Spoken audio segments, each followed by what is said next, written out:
Hey guys, how's it going? It's Steve Brown with Nothing But Hemp and Elliot Ginsberg from Garner, Ginsberg and Johnson, PA. We're lawyers. We represent breweries, distilleries, wineries, and cannabis companies. And it's been a lot of fun, actually. I mean, as far as being a lawyer goes, if you're going to be one, that's the industry. Those are the industries to be in. yeah. So you've been an attorney for quite some time, right? 10 years now. Wow. Almost 11, actually. Almost 11 years. That's a long time. It goes by quickly. Yeah, it does. It does. Well, it's really funny. So, not a lot of people in our audience know this, but I've known Elliot probably since 3rd grade. So Something like that. Something like that. So, grew up in the same town, and then I found out a couple years ago that you were here and you were an attorney. Right? Yeah, it was great. I don't remember, how did we get connected? Do you remember? I think it was through the Minnesota Hemp Association. Okay. And your wife happened to be at one of the association Sure. meetings and said, Sure. I think you know my husband. Yeah, I that's was right. Like, she's like, Elliot Ginsberg? And I sat back for a second. I was like, wait, Elliot Yeah. Ginsberg? Yep. I was like, there's no way. Yep. I was like, so I gave you a call, and I think I hired you to represent us about a year ago, right? Probably, maybe even longer. Maybe longer. than- Yeah, it's been some time, but yeah, we've been through a lot of different things, which has been Some good, some bad. some good, some bad. But you've been just great, Thank you. teaching us how to get through some of the hurdles that we had in our company, and it's Thanks. been amazing. Thank you. So yeah, if you're It's looking been for, great working with you. Oh, thank you, Yeah. thank you. Yeah, if you're looking for a cannabis attorney, this guy, really, seriously. So anybody in the industry, he really knows his stuff. You've helped me out with Trademarks, which has been amazing.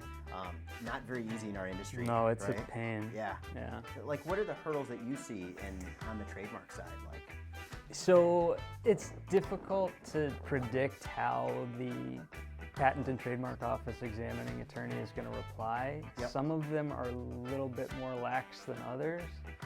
So sometimes you see stuff get through and you file the same description and your examining attorney says, no, you need to say that it's only topical and made with hemp that has 0.3% THC or less than 0.3% THC. So we get a lot of there's a lot of back and forth with the PTO on these types of trademarks, whereas usually, if I'm registering a trademark for a brewery, I just type in beer. Not that difficult. yeah. Yeah, so for at least on the hemp side, it sounds like they really don't want to, help us in any way. They really don't. And it's actually, it's going to be a big problem for the courts and for the Patent and Trademark Office because it's been so difficult to get trademarks that once everything is legalized federally, there's going to be a lot of people out there with brands that don't have federal trademark protection. Yep. And it's gonna be a little bit of a mess for some people. Yeah, especially on the marijuana side. Like, what are they doing? Yeah. You think about, you have these big brands, Sure. and I'm assuming they can't get a trademark because they are a marijuana business. So yeah, a lot of what a lot of them are trying to do is get trademarks on related products. Okay. So lighters, grinders, rolling trays, that sort of thing. And that way you at least can say,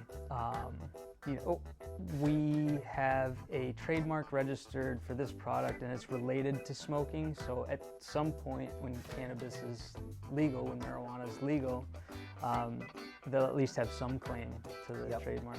So let's say they start making adjustments. Now we really don't know what the answer's going to be, but let's say they start making some adjustments to trademark in regards of cannabis. So let's say Nothing But Hemp, for example, we right now we can't get a trademark on our gummies or tinctures just because of what it is. Right.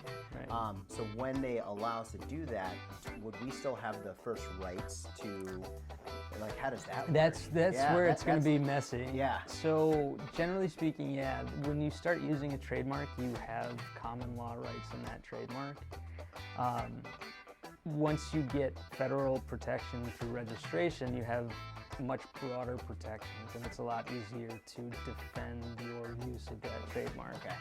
So you'll still have rights in it under the common law, but those aren't necessarily nationwide. Usually they're regional or statewide.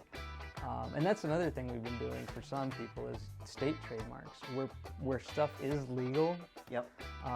If you can apply for the state trademark, you're at least protecting yourself statewide. Yep. Yeah. What's the number one thing that you see, with your clients? The reason why they hire you to be a attorney, especially in our industry. Like, what's the number one reason why they hire you? Is it for trademarking, or is it for protection? Is it disclosures? Is it? That's a great question. I would say a lot of it is trademarks, but beyond that, a lot of it is